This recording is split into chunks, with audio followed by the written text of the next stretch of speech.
अस्सलाम वालेकुम दोस्तों, क्या हाल है? ठीक ठाक है। उम्मीद है आप खैरियत से होंगे। आज का जो हमारा टॉपिक है वो है वर्नेबिलिटी असेसमेंट पार्ट वन। ये पार्ट वन है। आज इस पार्ट में जिन चीज़ों के बारे में स्टडी करेंगे हम, वो ये हैं जिनमें स्कोप है। मैं आपको ये बताऊंगा कि स्कोप क्या होता है। मैं आपको एसिड इन्वेंटरी के बारे में बताऊंगा कि एसिड इन्वेंटरी क्या होता है और हम एसिड इन्वेंटरी कैसे करते हैं। आपको मैं वर्नेबिलिटी स्कैनिंग के बारे में बताऊंगा। आपको मैं मैनुअल इंस्पेक्शन के बारे में बताऊंगा और आपको मैं ये भी बताऊंगा कि मैनुअल इंस्पेक्शन रिपोर्ट कैसे बनाते हैं। और और दूसरा है प्रायोरिटाइजेशन। प्रायोरिटाइजेशन के बारे में आपको बताऊंगा और आपको मैं ये भी बताऊंगा कि प्रायोरिटाइजेशन कैसे करते हैं। इन जो सब चीजें हैं इनके बारे में वीडियोस बहुत हैं, लेकिन सिर्फ इसमें डिफाइन किया गया है उन वीडियोस में। तो मैं आज आपको इन सब जो चीजें हैं, जैसे मैनुअल इंस्पेक्शन हो गया, एसिड इन्वेंटरी हो गया, प्रायोरिटाइजेशन हो गया, इनके बारे में मैं आपको बताऊंगा अभी कि सब चीजें सिर्फ इनको जो है वो क्रिएट किस तरह करना है। आज का जो पार्ट है उस पार्ट में हम इन चीजों के बारे में स्टडी करेंगे और इंशाल्लाह इसके बाद में बनाऊंगा पार्ट टू। तो पार्ट टू में हम रिस्क असेसमेंट के बारे में स्टडी करेंगे, रेमेडिएशन प्लानिंग के बारे में स्टडी करेंगे, रेमेडिएशन एंड वैलिडेशन के बारे में पार्ट टू में स्टडी करेंगे, रिपोर्टिंग के बारे में और कंटिन्यूअस मॉनिटरिंग के बारे में हम इंशाल्लाह पार्ट टू में स्टडी करेंगे। तो आप इस पार्ट वन को जब इंशाल्लाह सही से समझ लेंगे तो आपको फिर पार्ट टू भी इंशाल्लाह सही से समझ आएगा। तो आप इस वीडियो को एंड तक देखें तो आपको, ताकि जितनी भी इस वीडियो में चीजें हैं उसके उन चीजों के बारे में आपको ठीक से सही सब चीजों की समझ आ जाए। चलें जी, आगे चलते हैं। अच्छा, vulnerability assessment for example. Vulnerability assessment एक इस किस्म का सिस्टमेटिक प्रोसेस है जिससे हम सिक्योरिटी वीकनेस को आइडेंटिफाई और जज करते हैं। और ये एक बहुत इंपॉर्टेंट पार्ट है साइबर सिक्योरिटी रिस्क मैनेजमेंट का, और ये हेल्प करता है ऑर्गेनाइजेशंस को उनके सिक्योरिटी बियरिंग को अंडरस्टैंड करने के लिए और पोटेंशियल वर्नेबिलिटीज को आइडेंटिफाई करने के लिए और उनकी उनके लिए अप्रोप्रिएट मेजर्स करें, उनको एड्रेस करने के लिए। ये है वर्नेबिलिटी असेसमेंट। आगे चलते हैं। अच्छा, ये सब इसके स्टेप बाय स्टेप, ये इसके सब स्टेप है। ये देखिए यहाँ पर आपको ये साइट पर नजर भी आ होगा, step by step guide on how to perform vulnerability assessment. आप वल्नरेबिलिटी असेसमेंट को किस तरह परफॉर्म कर सकते हैं। तो ये है जी स्कोप डेफिनेशन। ये जी अभी से यहाँ पर स्टेप शुरू हो रहे हैं। आप अभी से यहाँ पर जरा अटेंटिवली बैठेंगे, आपको इन सही सब चीजों की ठीक से समझ आ जाए। आपको जब इन सब चीजों को ठीक से समझ आ जाएगी तो आपको इंशाल्लाह अगला लेक्चर जो है उसकी भी हर चीज की सही से समझ आएगी। अच्छा, स्कोप डेफिनेशन क्या होता है? स्कोप डेफिनेशन ये होता है कि जब भी आप किसी चीज का जो है किसी चीज को इसका जो अगर आप एसिड उसकी फाइंड करेंगे तो आपको सबसे पहले जो करना होगा वो होगा कि आप उसका उसकी स्कोप डेफिनेशन को फाइंड करेंगे। स्कोप डेफिनेशन में आप जो है क्लियरली स्कोप असेसमेंट को जो है वो डिफाइन करेंगे, जिसमें आप मिसाल जिस चीज की आप जो है वो इन्वेंटरी एसेट जिस चीज की फाइंड कर रहे हैं उसको पहले आप टारगेट करेंगे, उसको उसको आप स्कोप करेंगे, फिर उसके बारे में आप जो है उसके बारे में आप एसेट्स करेंगे, जिसमें जो है सिस्टम्स हो गए, नेटवर्क हो गए, एप्लीकेशंस हो गई, और आपको अदर एसेट्स है यू वांट टू एवेल्युएट जो आप एवेल्युएट करना चाहते हैं, तो उसके बारे में आप सबसे पहले जो है वो स्कोप फाइंड करेंगे। ठीक है। तब से फिर उसके बाद जो है फिर आप उसके उसका जो है पर्पस अंडरस्टैंड करेंगे, पर्पस और उसके जितने भी ऑब्जेक्टिव्स हैं वो आप अंडरस्टैंड करेंगे, जो कि असेसमेंट होंगे, जो कि असेसमेंट की जो है वो जरूरी होंगे। जो उसके जो जो गोल्स हैं वो अंडरस्टैंड करने के लिए वो फिर आपको जो ये है स्कोप डेफिनेशन पहले आपको करनी पड़ेगी। अच्छा, उसके बाद आ जाता है एसिड, आ जाता है इन एसिड इन्वेंट्री। फिर आप स्कोप आपने एक बार क्रिएट कर लिया, फिर उसके बाद आप आएंगे एसिड इन्वेंटरी पर। फिर आप इन सब चीजों की एसिड इन्वेंटरी क्रिएट करेंगे, जिसमें आपने जो है स्कोप पहले से डिफाइन किया होगा, जिसमें जो है सर्वर्स आ सकते हैं, router, switches, IoT devices, web applications, databases और ये सब चीजें वगैरह, जैसे कि नीचे आपको एग्जांपल नजर आ भी रहा होगा, जैसे कंपनी नेम्स वगैरह हो गए, ABC electronic date of inventory. तो ये सब चीजें आप एसिड से फाइंड करेंगे ना, तो आप इसमें ये करेंगे। अच्छा, यहाँ पर नीचे आ जाइए तो इसकी डेफिनेशन हो गई। यहाँ पर मैं आपको ये बताता हूँ कि अगर आपको कोई ऑर्गेनाइजेशन में आप मिसाल काम कर रहे हैं या आपको कोई इस तरह कहे कि आप एसिड इन्वेंटरी किस तरह फाइंड करेंगे, तो यहाँ पर ये पूरे आपका मैंने टेबल क्रिएट की है। इसमें आप इंशाल्लाह इसको देखें तो आपको ठीक से समझ आ जाएगी है कि आप इसको किस तरह क्रिएट करेंगे। सबसे पहले इसमें आ जाता है एसेट आईडी। ये देखिए सब एग्जांपल हैं, आप इसमें एसेट आईडी एंटर करेंगे, जैसे यहाँ पर है 001।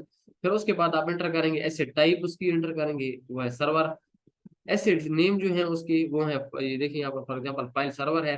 फिर उसके बाद आ जाएगी डिस्क्रिप्शन, डिस्क्रिप्शन में आप लिखेंगे फाइल आ जाएगी, स्टोरेज आ जाएगी और एंड शेयरिंग। उसके बाद आ जाएगा आईपी एड्रेस, ठीक है, आईपी एड्रेस आ जाएगा 192.168.1.10, ठीक है। उसके बाद आ जाएगा मैक एड्रेस, मैक एड्रेस आ गया, ठीक है। उसके बाद आ जाएगी लोकेशन, लोकेशन में आ जाएगा सर्वर रूम। उसके बाद उसका जो ओनर है वो कौन है, आईटी डिपार्टमेंट है मिसाल, इस तरह और भी कोई और जिस तरह के ओनर, ये जब आप क्रिएट करेंगे तो आपको जो डाटा दिया गया होगा ये उसके बारे में आप उसमें सब इन्फॉर्मेशन और उसकी एंटर करेंगे। लेकिन ये आपको समझाने के लिए ये मैंने एग्जाम्पल के तौर पर आपके लिए ये तैयार किया है। अच्छा, उसके बाद आ जाएगी ऑपरेटिंग सिस्टम, आप उसमें एंटर कर देंगे विंडोज सर्वर्स वगैरह, विंडोज सर्वर 2019। पैच लेवल आ जाएगा, patch level up to date आ गया। रिमार्क एस रेड 1 कॉन्फ़िगरेशन आ गई। इसमें मैंने ऐप्स वगैरह शामिल नहीं किया, अगर आप जब बनाए तो आप फिर को अगर ये तो ये है कि डिमांड पर है ना कि आप किस किस्म के एसेट्स आप क्रिएट कर रहे हैं, तो उसमें आप एप्स का कर रहे हैं तो आप इसमें एप्स भी शामिल कर सकते हैं, ठीक है। उम्मीद है आपको इसके बारे में समझ आ गई होगी। अच्छा, step on how to perform vulnerability assessment, हम वर्नेबिलिटी असेसमेंट को किस तरह परफॉर्म करेंगे। वर्नेबिलिटी स्कैनिंग टूल पे, वर्नेबिलिटी स्कैनिंग, ठीक है, वर्नेबिलिटी स्कैनिंग ये में हम ऑटोमेटिक वर्नेबिलिटी स्कैनिंग टूल्स को इस्तेमाल करते हैं, जो कि आइडेंटिफाई करते हैं एसेट्स को, जो कि सिक्योरिटी वर्नेबिलिटीज में जो एसेट्स होते हैं उनको आइडेंटिफाई करने के लिए हम जो ऑटोमेटेड टूल्स वगैरह, टूल बेस्ड स्कैनिंग होती है ये, जिसमें मिसाल हम जिनको इस्तेमाल करते हैं, जिनको टूल्स हम इस्तेमाल करते हैं, वहाँ एनएसएस हो गया, ओपन वीएस हो गया, इस तरह के टूल्स वगैरह हम इस्तेमाल करते हैं, जो कि ये जो टूल्स हैं ये कॉमन इश्यूज को चेक कर सकते हैं, जैसे कि आउटडेटेड सॉफ्टवेयर हो गया, मिसिंग पेजेस वगैरह हो गए, वीक कॉन्फ़िगरेशन हो गई, इस तरह के और जो इश्यूज हैं, तो ये जो है इश्यूज ये इस तरह के चेक कर सकते हैं ये वाले टूल्स जो है। अच्छा, ये इस चीज को आप गौर से जरा देखें, ये है वर्नेबिलिटी स्कैनिंग और ये टूल बेस्ड है। ये जो है वर्नेबिलिटी स्कैनिंग जो होती है ये हम टूल बेस्ड पे करते हैं। मिसाल फॉर एग्जांपल ये इसमें जो है टूल्स को यूज करके हम ये जो है वर्नेबिलिटी को स्कैन करते हैं, जैसे मैंने आपको यहाँ पर एग्जांपल दे भी दी, यहाँ पर नेसस हो गया, ओपन वीएस हो गया, इस तरह के टूल्स को यूज करके हम जो है वल्नरेबिलिटीज को आइडेंटिफाई करते हैं, इनको स्कैन करते हैं। फिर ये टूल्स हमें इन चीज़ों के बारे में बताते हैं, जैसे कि आपका सॉफ्टवेयर अपडेट है, आपके पैच मिसिंग, पैचेस मिसिंग है, वीक कॉन्फ़िगरेशन है, और भी इस तरह के बहुत सारी चीज़ हुआ है। अच्छा, अभी जब हमने वल्नरेबिलिटी स्कैनिंग कर ली तो उसके बाद हमें ये भी आइडेंटिफाई कर रहे हैं कि जो टूल है इसने ये जो स्कैनिंग की है ये ठीक स्कैनिंग की भी है कि नहीं। उसको और इन डेप्थ एनालिसिस करने के लिए उसके बाद हम करते हैं मैनुअल इंस्पेक्शन। ये देखिए मैनुअल इंस्पेक्शन यहाँ पर है, आपको देखिए यहाँ पे डेफिनेशन में आपको बता भी रहा है कि इसमें जो है मोर इन डेप्थ एनालिसिस करते हैं क्रिटिकल सिस्टम्स की और एप्लीकेशंस की, इन डेप्थ एनालिसिस करते हैं। एक बार जब टूल ने स्कैनिंग कर ली तो उसके बाद उनको जो है इन डेप्थ और भी एनालिसिस करते हैं कि आया कि ये जो स्कैनिंग है ये बिल्कुल ठीक है, तो इसमें डेप्थ एनालिसिस उसकी करते हैं, जो कि ह्यूमन एक्सपर्टीज को रिक्वायर कर, जो कि जिसमें जो ह्यूमन एक्सपर्टीज रिक्वायर्ड है इन इन इन कॉम्प्लेक्स किस्म की वर्नेबिलिटीज को आइडेंटिफाई करने के लिए, ठीक है। अभी मैं आपको ये बता दूं कि जो मैनुअल इंस्पेक्शन जो रिपोर्ट है, फॉर एग्जांपल अगर आप एक ऑर्गेनाइजेशन में काम कर रहे हैं, आपको कहते हैं ऑर्गेनाइजेशन वाले कि हमें मैनुअल इंस्पेक्शन रिपोर्ट बना दे, तो आप मैनुअल इंस्पेक्शन रिपोर्ट किस तरह बनाएंगे, इसका आज मैं इंशाल्लाह आपको ठीक ठीक तरीका बताऊंगा। ये देखें जी, ये है इंस्पेक्शन, मैनुअल इंस्पेक्शन रिपोर्ट। मैं आज मैं आपको मैनुअल इंस्पेक्शन रिपोर्ट में आपको ये समझने को चीजें मिलेंगी कि अगर आपको ये कहे कि ऑर्गेनाइजेशन आपको ये कहे कि मैनुअल इंस्पेक्शन रिपोर्ट हमें चाहिए, तो आप मैनुअल इंस्पेक्शन रिपोर्ट को किस तरह बनाएंगे, इसमें जो चीजें आएंगी, इसमें जो चीजें शामिल है, ये सब चीजें मैं आपको इंशाल्लाह इसके बारे में बताऊंगा। आप इसको सही से देखेंगे, आपको सही से हर चीज की समझ आ जाए। अच्छा, इसमें आप कंपनी का जो नेम है वो एंटर करेंगे, ठीक है। डेट ऑफ इंस्पेक्शन एंटर करेंगे, डेट जैसे देखिए यहाँ पर आ गया date of inspection.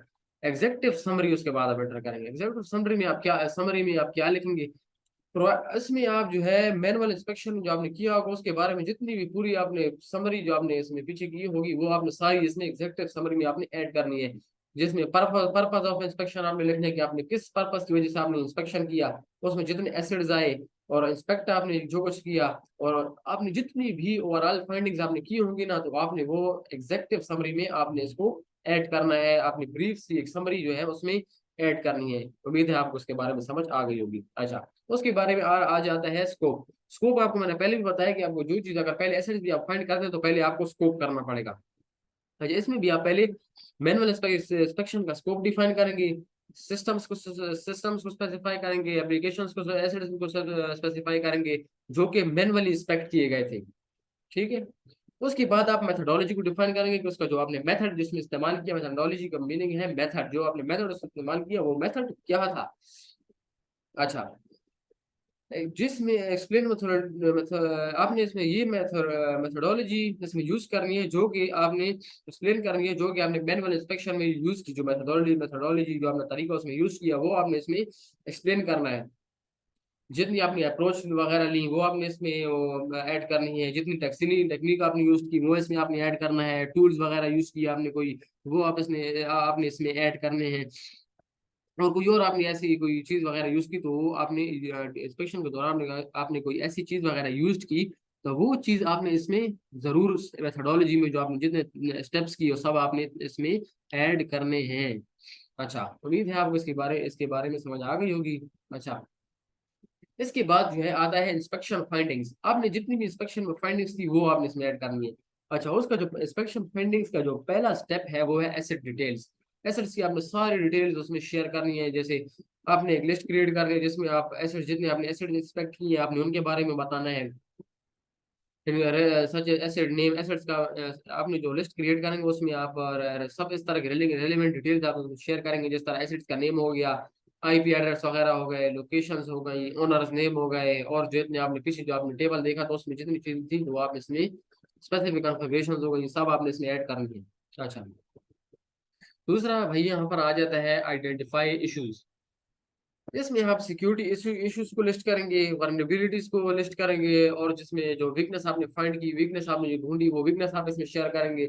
Manual inspection के दौरान जितनी भी ऐसे आपने कोई मैंने चीजें बता दी ये आएंगी तो आप इसमें ये आइडेंटिफाई इश्यूज जो आपने आइडेंटिफाई किए हैं वो आपने इसमें ऐड करने हैं। फिर आप एक दफा जब आपने जो सब इश्यूज हैं इनको जब फाइंड करके इनको जो है लिस्ट कर लिया, ठीक है, उसके बाद आप इनको कैटेगराइज करेंगे। जब कैटेगराइज करेंगे उनके फाइंडिंग की उनकी सेवेरिटी, उनकी जो सेवेरिटी के बेस पर उनको कैटेगराइज करेंगे, उनको डिफरेंट कैटेगरीज में डिवाइड करेंगे कि कौन सा जो है उसकी कितनी जो है सेवेरिटी है, सेवेरिटी लेवल उसका कितना है, उसके बेस पर आप उसको आइडेंटिफाई करके उसको कैटेगराइज करेंगे। ठीक है। अच्छा, यहाँ पर जो कैटेगराइज करने के जो स्टेप हैं वो आपको नीचे दिए गए हैं, इसमें जो फॉलोइंग डिटेल्स है, description of the issue, description issue की जो डिस्क्रिप्शन थी वो आपने इसमें ऐड करनी है, location of the issue, issue की जो लोकेशन थी वो आपने ऐड करनी, जैसे कि specific application, specific system, specific organisation हो गए, स्पेसिफिक नेटवर्क कंपोनेंट्स हो गए। अच्छा, इम्पैक्ट एंड पोटेंशियल रिस्क आपने उसमें ऐड करने हैं, रिकमेंडेशंस फॉर रेमेडिएशन की जो रिकमेंडेशंस की गई हैं वो आपने उसमें ऐड करनी है। अच्छा, आइडेंटिफाइड इश्यूज के बाद आपने उसमें ऐड करना है रिस्क असेसमेंट। अच्छा, रिस्क असेसमेंट जो आप आइडेंटिफाइड इशू के लिए जो आप रिस्क असेसमेंट परफॉर्म करेंगे फिर उसमें आप रिस्क को एवेल्युएट करेंगे, जो कि वर्नेबिलिटी ऐसी वर्नेबिलिटी है जिनकी पॉसिबिलिटी है कि वो एक्सप्लॉइट की जा सके और पोटेंशियल इम्पैक्ट डालें ऑर्गेनाइजेशंस पर। ठीक है, फिर मैं आपको बता देता हूँ, आपने रिस्क असेसमेंट परफॉर्म करनी है हर आइडेंटिफाई इशू की, फिर आपने रिस्क को एवेल्युएट करना है, फिर आपने वर्नेबिलिटी की बेस पर ये आपने देखना है कि उस वर्नेबिलिटीज की कितनी पॉसिबिलिटी है कि वो एक्सप्लॉइट उसकी पॉसिबिलिटी कितनी पॉसिबिलिटी है वो एक्सप्लॉइट हो सके, और जो है पोटेंशियल किस्म का इम्पैक्ट जो है ऑर्गेनाइजेशन पर डाले। तो ये इसमें रिस्क असेसमेंट में आप ये करते हैं। रिस्क असेसमेंट के बाद आ गया रिकमेंडेशंस।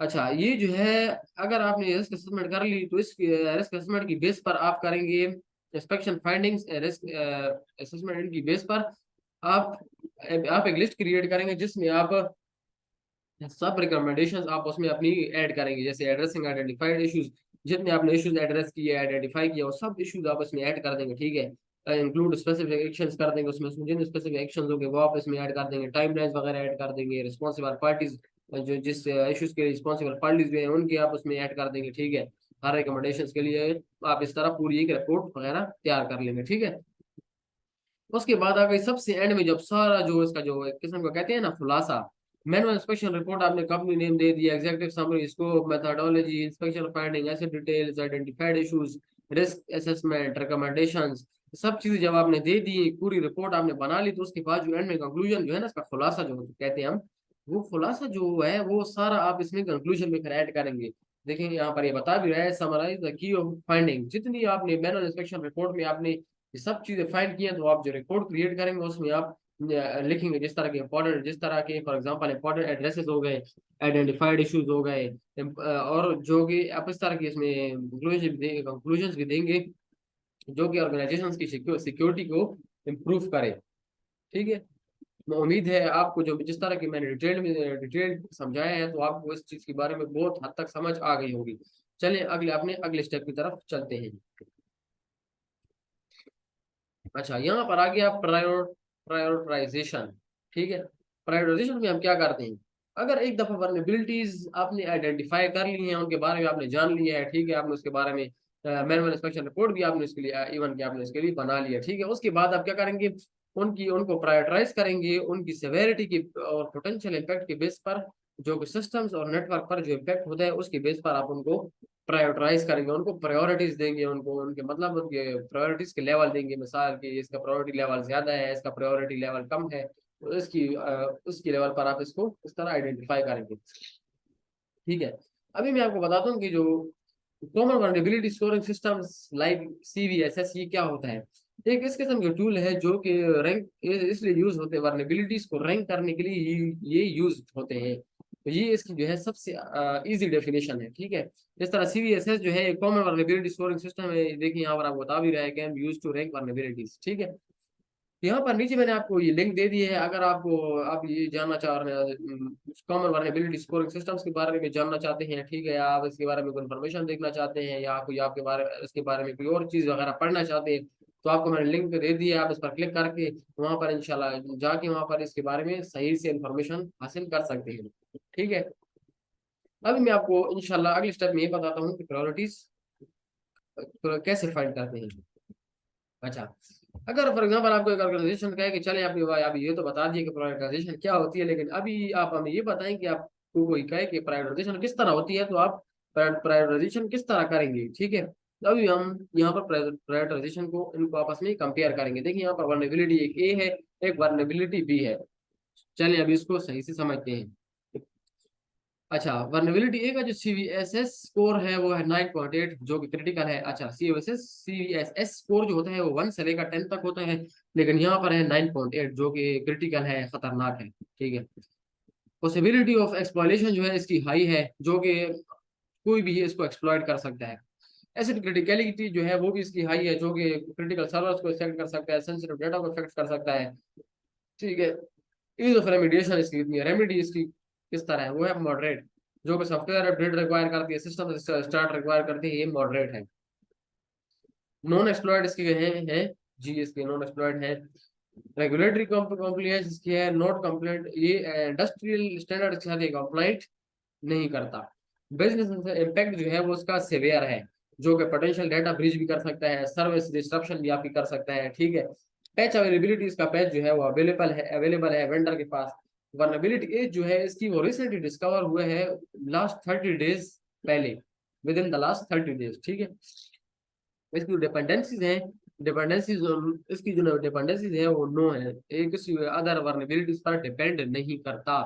अच्छा, अभी आ जाते हैं हम कंपेरिजन की तरफ। अभी देखिए यहाँ पर आ गई वर्नेबिलिटी बी, इसको जो CVSS स्कोर है ये 7.5, जो कि हाई है, खतरनाक खतरनाक नहीं है, क्रिटिकल नहीं है, लेकिन देखिए 10 में से 7.5 ये सिर्फ हाई है। देखिए यहाँ पर वर्नेबिलिटी ए का था 9.8, इसका 7.5 है, यानी इसका कम है। पॉसिबिलिटी ऑफ एक्सप्लोरेशन इसकी लो है, उसकी हाई थी। इसका ये मतलब हो गया कि इसको कोई भी ऐसा आसानी से इस तरह एक्सप्लॉइट कर नहीं कर सकता। ऐसे क्रिटिकलिटी इसकी मीडियम है, जो कि effect non critical internet application ये इफेक्ट इस तरह नहीं करता। ईज ऑफ रेमिडिएशन इसकी इजी है, उसकी मॉडरेट थी। वो सिस्टम अपडेट रिक्वायर करता था, और ये कॉन्फ़िगरेशन चेंज इस तरह इसमें रिक्वायर्ड नहीं है। अच्छा,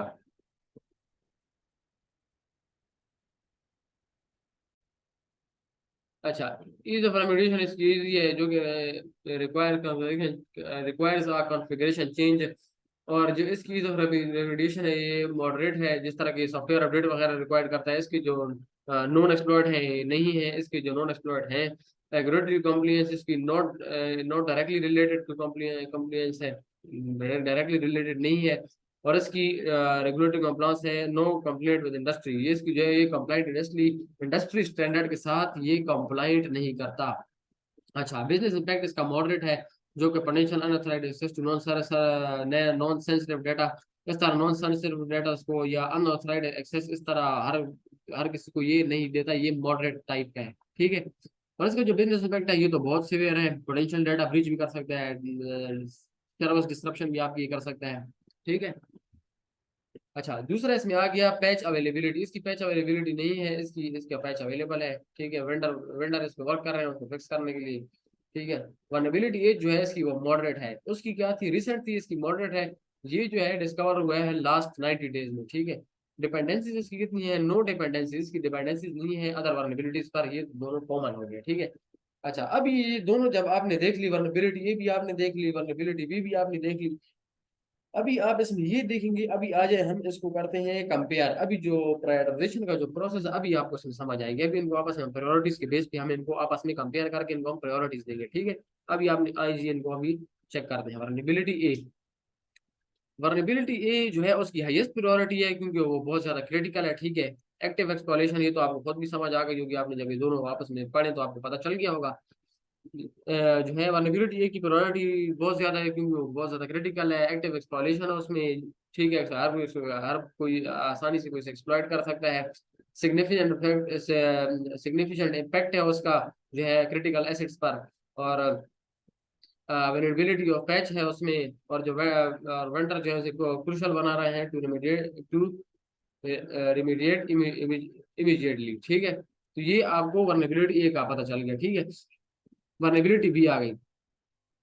अच्छा, वल्नरेबिलिटी बी जो है वो उसका जो है सीवीएसएस स्कोर जो है वो लोअर है जो कम एज कम्पेयर टू वल्नरेबिलिटी ए, क्योंकि जो है वो उसकी जो प्रायोरिटी क्रिटिकलिटी जो है वल्नरेबिलिटी ए की ज्यादा है, वल्नरेबिलिटी बी की क्रिटिकलिटी कम है, तो उस वजह से जो है वो रैंकिंग में वल्नरेबिलिटी बी जो है वो उसका लोअर सीवीएसएस आ गया वल्नरेबिलिटी ए से।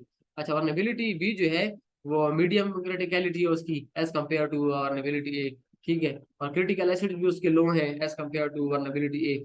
और द ईज ऑफ रेमिडिएशन वो भी उसकी लो है वल्नरेबिलिटी ए से, ठीक है। मॉडरेट बिजनेस इम्पैक्ट भी उसका अच्छा है as compare to vulnerability A. And second priority पे आ गया जी, ये आ गया वल्नरेबिलिटी बी, ठीक है। अभी हम इसको, ये तो अब हमने यहाँ पर पढ़ के कंपेयर कर लिया, अभी हम इसको ऐसे कंपेयर कर लेते हैं। देखिए, मैं आपको एक आसान एग्जांपल में इसको समझा देता हूँ, ठीक है। वल्नरेबिलिटी ये किस तरह आपको प्रायोरिटीज में हाई लगती है, किस लिए लगती है, क्योंकि इसका सीवीएस स्कोर हाई है, इसका कम है। पॉसिबिलिटी एक्सप्लोरेशन इसकी ज्यादा है, इसकी कम है। एसिड क्रिटिकलिटी इसकी हाई है, इसकी लो है, मीडियम है। ईज ऑफ रेमिडिएशन इसका मॉडरेट है, उसका इजी है, ठीक है। नॉन एक्सप्लॉयड इसके है, इसके नहीं है। बिजनेस इम्पैक्ट वल्नरेबिलिटी ए का सीवियर है, वल्नरेबिलिटी बी का मॉडरेट है। ये तो आपको आसानी से साफ यहाँ पर पता चल रहा है, ठीक है। पैच अवेलेबिलिटी, वल्नरेबिलिटी ए का पैच अवेलेबल है, और पैच पैच अवेलेबिलिटी जो है वल्नरेबिलिटी बी का नॉट अवेलेबल है, ठीक है। वल्नरेबिलिटी जो है वल्नरेबिलिटी रिसेंट डिस्कवर हुआ है, वल्नरेबिलिटी बी जो है वो लास्ट 90 डेज में डिस्कवर हुआ है। तो ये दोनों पढ़ के तो ये हमें इससे ये अंदाजा हुआ है इनकी प्रायोरिटाइजेशन में, हमने ये किया कि जो वल्नरेबिलिटी है वो हाईएस्ट प्रायोरिटी पर है, और जो वल्नरेबिलिटी बी है वो है लो प्रायोरिटी पर, क्योंकि उसकी जो स्पेसिफिकेशन है वो वल्नरेबिलिटी ए से बहुत लो है, ठीक है। उम्मीद है आपको मैंने आज जितनी भी चीजें पढ़ाई है इसके बारे में आपको सही से समझ आ गई होगी, और आपने इस लेक्चर को बहुत एंजॉय किया होगा। इंशाल्लाह अगला जो ये पार्ट 1 है, इंशाल्लाह जो दूसरा अगली वीडियो होगी वो पार्ट 1 होगी। ऊपर जो मैंने जिन चीज़ों के बारे में आपको बताया वो चीज़ें इंशाल्लाह हम पार्ट 2 में पढ़ेंगे, उनकी भी इस तरह डिटेल्ड इन्फॉर्मेशन होगी। वो आज के लेक्चर में मैंने इसलिए नहीं बनाई क्योंकि वो फिर लेक्चर बहुत ज़्यादा डिटेल्ड का है, उनमें और भी ज़्यादा डिटेल्ड चीज़ें हैं, तो वो इंशाल्लाह मैं अगला लेक्चर बनाऊंगा, तो इंशाल्लाह उसमें आपको उन सब चीज़ों को ठीक से समझ आ जाएगी। आपने अगर इन चीज़ों को आज ठीक से समझ लिया, आपको हर एक चीज़ की ठीक से सही समझ आ गई, तो आपको जब इंशाल्लाह अगला लेक्चर आएगा तो उसमें भी आप इन चीज़ों को उन चीज़ों को भी आप ठीक से समझेंगे। उम्मीद है आपको आज का लेक्चर अच्छा लगा होगा। अगर आपको इस लेक्चर के बारे में कोई बात पूछनी हो, कुछ बात बतानी हो, या आपको कहते हैं कि आगे आगे दूसरा लेक्चर में किसी और टॉपिक पर बनाऊं, तो आप उसके बारे में मुझे कमेंट बॉक्स में कमेंट करें। अगर वीडियो पसंद आई हो तो लाइक करें, सब्सक्राइब करें। फिलहाल के लिए अल्लाह हाफिज़।